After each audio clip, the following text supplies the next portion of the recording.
on 95.3 FM in Windhoek, Desert Radio. The Bold Boy. Our next guest, I think, was a day too early with the April Fool's jokes.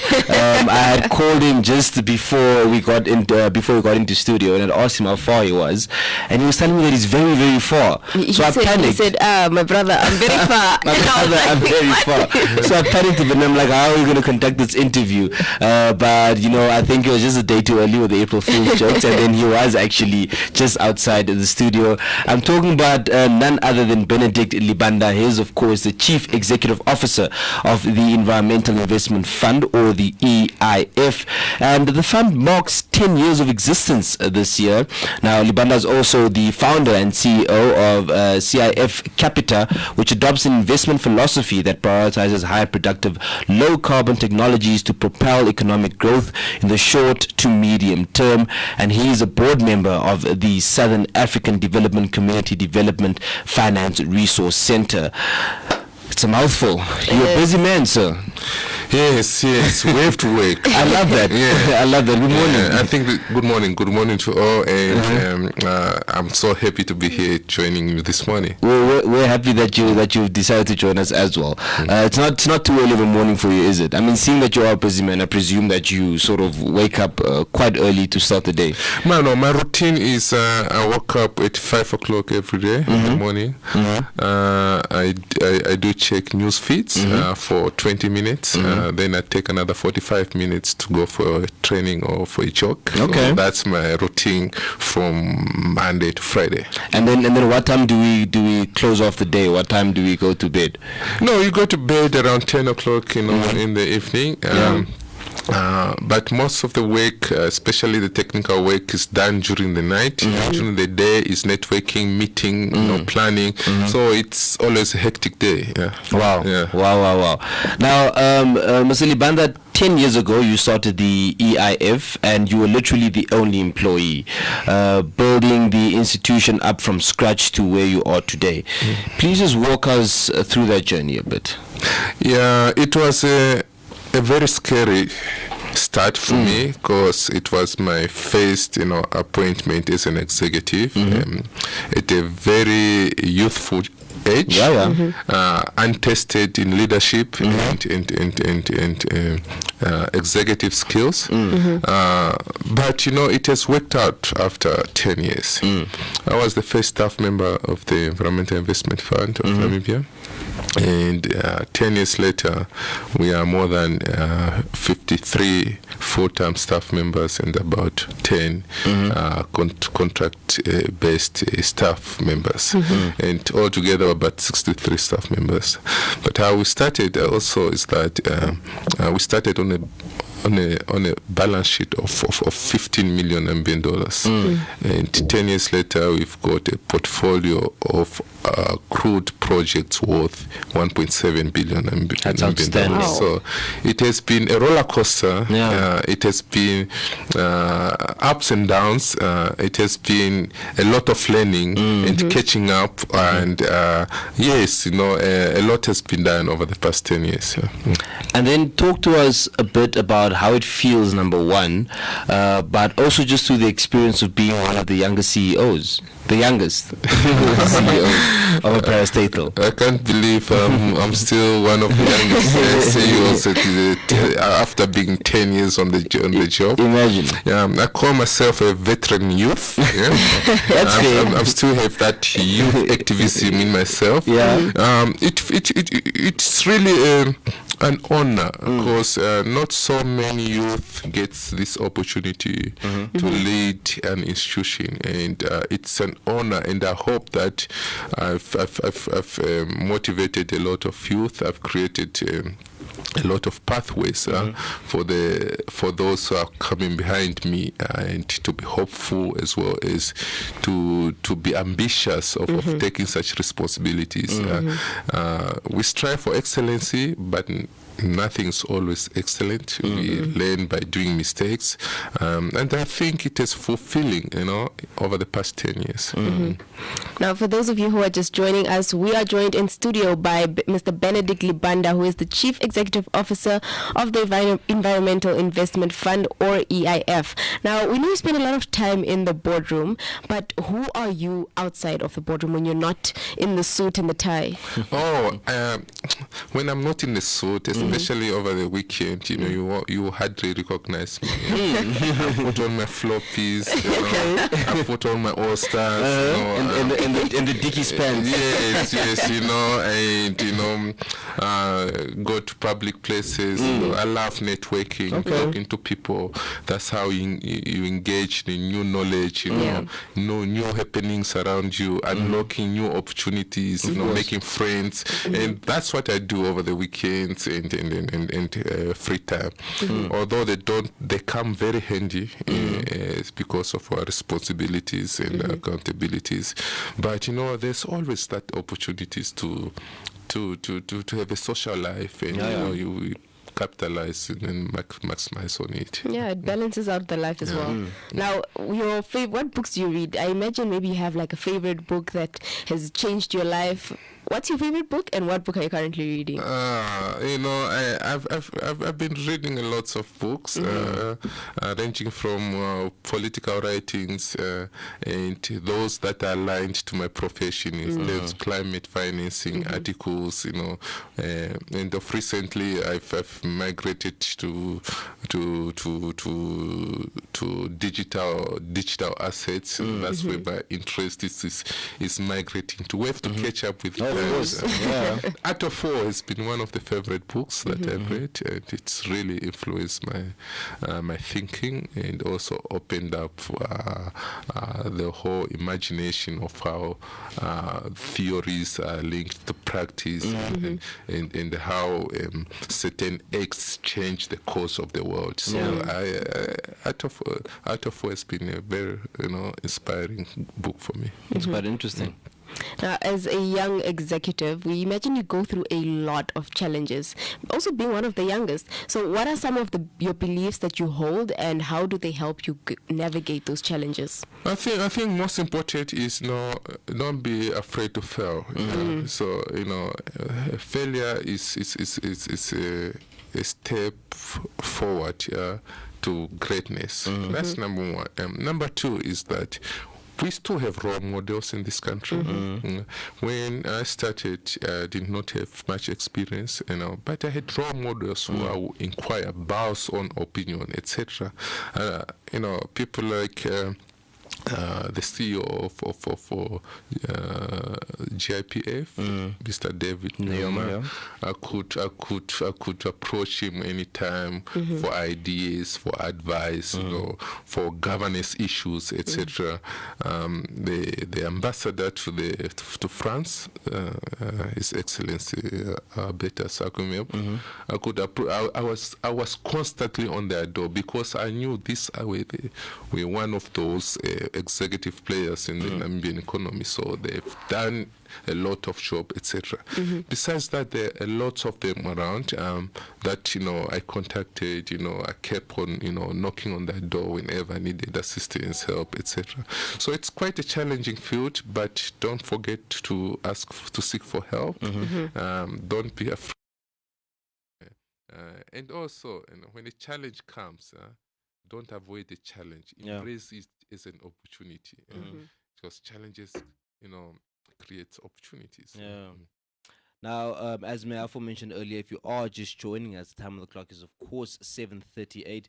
We are joined in studio by the Chief Executive Officer of the EIF, that is Environmental Investment Fund, Benedict Libanda, and we're just trying to get to know him a bit, and we have actually, and I'm a bit interested in, you outside of the boardroom, wearing your floppy, wearing your all stars. How do you find that balance, man? Because I can assume that it is, quite difficult to just make sure that the social aspect of your life and, of course, the professional aspect of your life is a balanced one. Is it balanced? And if it is, How do you manage to do that, or does one weigh over the other?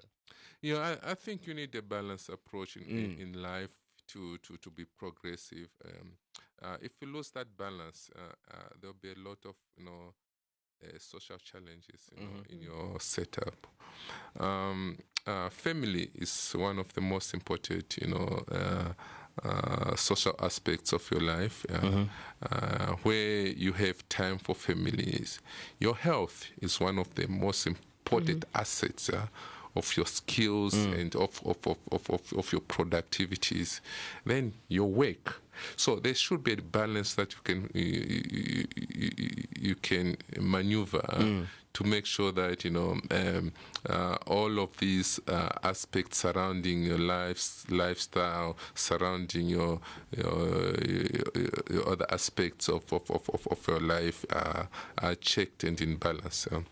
It's not easy. It takes a lot of planning. It takes a lot of thinking. It takes a lot of compromising, and not everyone will be happy. You can't please everyone. But what is very important is that you are in a good state of mind. You are in a good state of health to do what's needed. And what is required from you. Now let's shift gears just a bit and pick your brain on something that I think has been a topic of discussion for Namibians over the years, right? We have seen a plethora of parastatals being in the media, especially for the wrong reasons, right? Just with challenges being faced, and of course, some are always asking for bailouts and stuff like that. But what do you think currently, or even over the years, have been the challenges that parastatals in the country have been facing?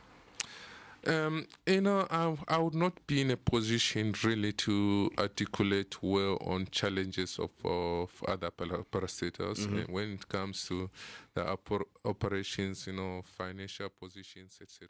I think I would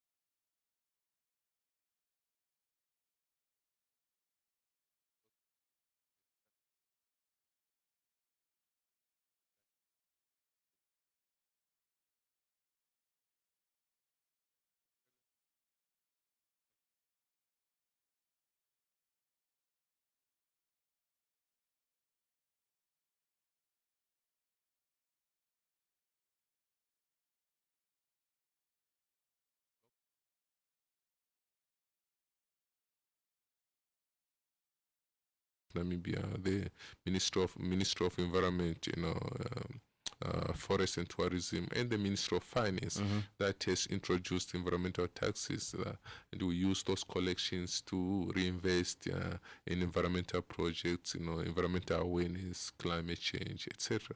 And we also use the part of the collection to leverage on international funding. More funding from outside the country, because we do have a base seed capital that is coming from domestic sources. Speaking exactly on that, I mean, the EIF has received millions of dollars to drive climate change programs, especially in communities prone to drought, right?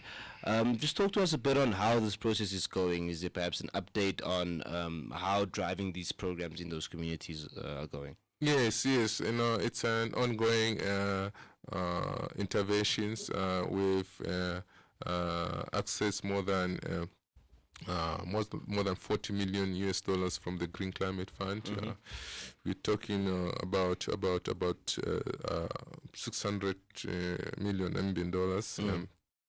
That has impacted more than 200,000 Namibians in terms of direct and indirect beneficiations, and most of these are the most vulnerable to climate change and reliant on agriculture and natural resource use, which is extremely vulnerable to changing conditions, to rainfall patterns, etc. And their livelihoods are not so secure in terms of climate change impacts. So we've been supporting these communities with adaptation, capacity building, with alternative livelihoods. Maybe to make it simple for people to understand is introducing projects such as solar lighting for those rural communities to provide energy, introducing projects for water provision where we will retrofit diesel powered water points, boreholes, and use solar powered boreholes, where we've been doing greenhouses for small scale agricultural systems. We've been doing resilient livestock. There are different types of livestock. Those ones which are exotic, and those ones which are indigenous, and the indigenous ones are more resilient to droughts, etc. So we reintroducing those genes into our farming communities. So there's a lot of projects that we're doing. We've been financing students to take up masters and PhD programs. So far we've financed 36 of them. So there's a lot of opportunities that can be derived from EIF and from the donors that we are working on. We've also managed to finance renewable energy projects to maximum output of 25 megawatts of combined energy output. So these are all initiatives that have been implemented over the past few years. Can you perhaps give us just a few examples of those renewable energy projects? Yes. One of them is community-based renewable energy initiatives, which is in the Sores Conservancy. This is where a community owns a solar plant and then supply energy to the lodge in that area, and the lodge pay the energy usage to the community account. So it's extremely empowering at local level. And we had a line of credit with the French Development Agency, which we just closed about 2 weeks ago for 3 years. It deployed more than $850 million Namibian, mainly for renewable energy assets, sustainable agriculture, as well as sustainable tourism. So there's some 5 megawatts, plants that were financed through this project, and one of them is at Oseke in the south. So those are the few projects that I can think of for now. All right. Right. So climate change remains one of the world's biggest problems, but how is Namibia faring in regards to dealing with climate change? We're lucky that our forefather, when they were designing the constitution of Namibia, environmental issues were at the center stage of the constitution, and that paved the way for more enabling policies and legislatures to be taken into consideration and to be designed and introduced. So that was a key for Namibia to be ready to address issues of climate change. At the national level, a lot of policies have been developed, and a lot of programs and actions are being undertaken.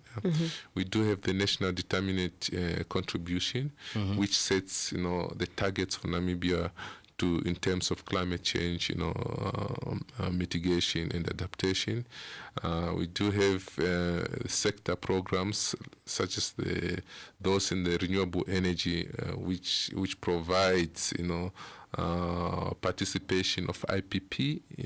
We do have sectors in the agricultural sector where there's a lot of water security, water resilience projects. Those are all climate change related intervention if you look at them holistically. So someone might say by the nature of Namibia, from the ecological point of view, might be the cause for that, because already we are one of the driest countries in sub-Saharan Africa. Our agricultural land that is good for our food production, crop production, is only 9%, etc. So by virtue of that, a country has to find adaptation mechanism to improve and increase resilience of its own economic production. And we have done very well. We're at the forefront of transitions. The green hydrogen programs, where is a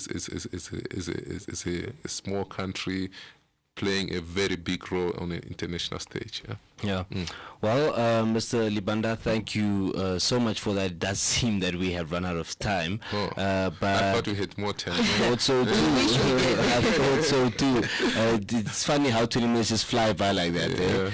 But thank you so much for coming through. I think this was extremely insightful, just particularly on the side of the Environmental Investment Fund, and of course just allowing us to get to know you a bit. The man away from the boardroom, the man away from the suit and tie. I think that was quite pleasant to get to know. But of course, most importantly, just our position, just in terms of climate change within the country, and just giving us a bit more on the EIF. We really appreciate that. No, thank you so much, and it was a pleasure, having a discussion with you guys.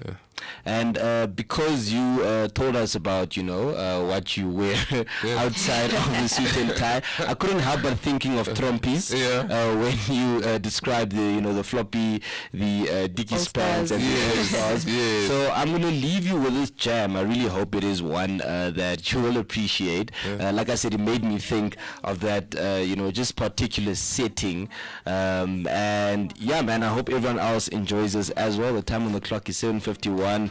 It's Sweetie Lavo by the Kwaito group, Trompies. Favorite.